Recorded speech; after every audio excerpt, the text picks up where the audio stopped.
Okay, so it looks like you can't stop asking questions right now about artificial intelligence, as you can imagine. So we're following your clicks and curiosity. It looks like you want to know more about how much companies are actually spending on tech and what to know about how it could impact the everyday person. So let's break that down. We've got Mike Muse up first, then Ed Elson is also here. Thank you both for joining us here. Okay, so let's start with Mike Muse on the boom in AI spending. So Mike, give us a quick lesson here on what AI spending is and what companies get when they invest in the tech. Yeah, so AI is spending big in order to make things convenient for us, Gio. And so what they are spending on is data centers, which is needed to power what these companies actually design the tools that we love so much. They need lots of compute, i.e. power, in order for the next iteration of Claude, Chat, or Gemini to come out.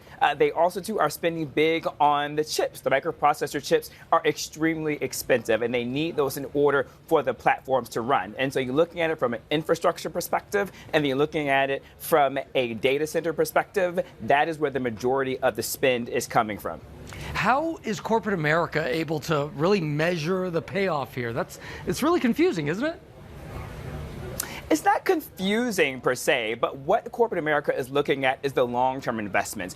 Artificial intelligence isn't going to be an immediate return on the investment because of just how large the capital expenditures are. You'll hear a term called CapEx. CapEx is short for capital expenditure. So you need to spend billions, Gio, of dollars in order to be able to get the data centers, to get the compute, in order to get the microprocessor chips, in order to design and develop the tools that we love. And so what they are betting on is spending a lot of their free cash goes towards these expenditures, but they're looking at it on the back end. They're particularly looking at it in terms of how much cloud revenue will they be generating. That's a way to measure whether the payoff is coming in. Also, too, it's called the backlog of contracts. And what that means is the future contracts that have already been signed that will allow them a revenue to come. But that revenue may be a contract of 5 years, 10 years, but they know that money is already locked in. And so that is the future long-term payoff. And I know that one of the big concerns, of course, is humans, right? If they're laying people off because they're allowing AI to do certain work. So that's a big concern. We've seen major companies like Google, Tesla, IBM, they have shares that have just been tumbling. How is big tech handling all of this volatility?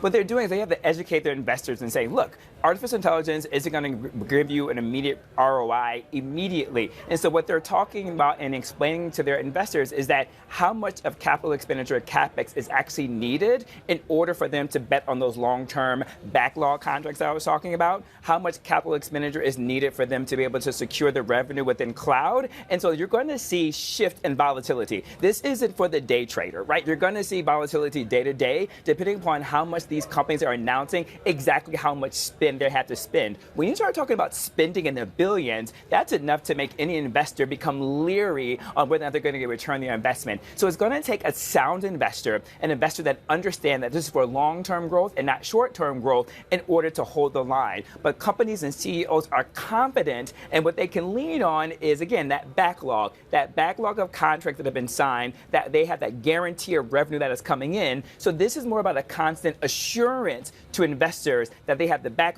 and the cloud revenue to hold on and to hold the line for that long-term capital expenditures that's going to be really impactful in the beginning for expenses on the balance sheet. We're also seeing headlines about ChatGPT dominating AI spending in Congress. Yes, exactly. And so what you're going to start seeing in terms of lobbying efforts, in terms of every corporation is going to have their lobbyists that is going to be on the Capitol Hill trying to lobby for things that are most effective for them. Whether you're in the cloud business, whether you're in the video, you're going to be really advocating for chips to be sold nationwide, and you want the ability for the open weight models for Congress to pass that to allow international countries to be able to use open weight models. So that's how NVIDIA will make their money off of the chips. Also, too, what you're going to be looking at in this idea of data centers. Every state right now has its own thesis on how they are managing data centers. New York, Governor Hochul wants to put a moratorium on that. Well, then how does that impact where they spend their money and where their expenditures can go? Because it is in a state-by-state basis. And so the idea is, do they want more federal laws to be placed in regulations to create more equitable playing field when it comes to the understanding of data centers and lobbying becomes one? Because each company wants something different from Congress. It isn't a one-size-fits-all, Gio. Well, I don't need AI to tell me it's your birthday, so happy birthday, my friend. Oh, Gio, you're too kind for that. Thank you so much. Oh, you enjoy made my it. day, my guy. Thank you for being here Love on your you, homie. birthday. Love you. All right, let's bring in Ed Elson now. He's the host of the Prof G Markets podcast. Ed, it is good to see you again. So I want to ask you the same question that we just asked Mike here. Are you surprised that the majority of congressional AI spending is on ChatGPT? This is at a time when lawmakers are trying to regulate the tech. It does not surprise me at all. And the reason it doesn't surprise me is because we are learning increasingly that what OpenAI really wants is a bailout from the US government. They have reportedly offered the US government a 5% stake in the company. They have been talking about this for a long time. They've been talking about how they want a government backstop. The idea supposedly is to provide every citizen with a share in the profits of AI. That is the concept. The problem is OpenAI has no profits. They are a money-losing company. So you start to realize, actually, this isn't all as fun and hunky-dory as it seems. This might be them trying to go to the government so that the government can essentially bail them out for a technology that currently is a money loser. That is just so fascinating. And you recently spoke about this on your podcast. Is it that these companies have a spending problem, or is AI just too expensive as a business model? I would say it's a mixture of both.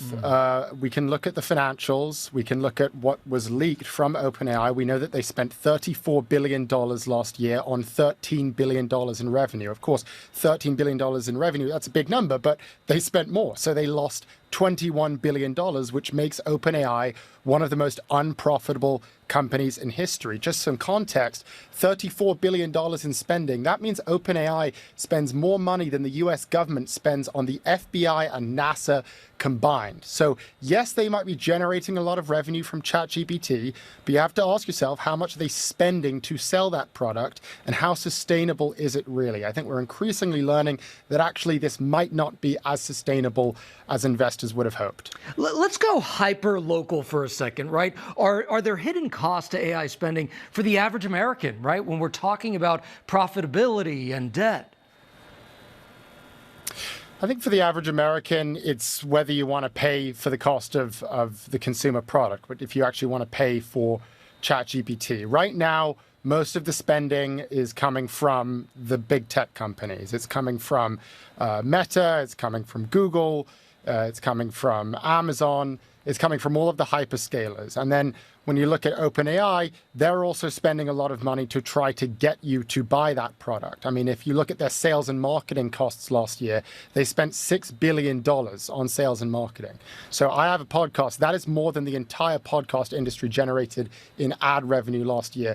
They could have used that money to buy every single Super Bowl ad for the past 7 years. So currently, the costs are falling on the tech companies. The question is, if they go for a bailout, will they try to shift those costs onto the taxpayers? In my view, that's what this really is all about. It's also interesting. We know you're going to cover it on the Prof G podcast, so we will see you there. Ed, thank you so much.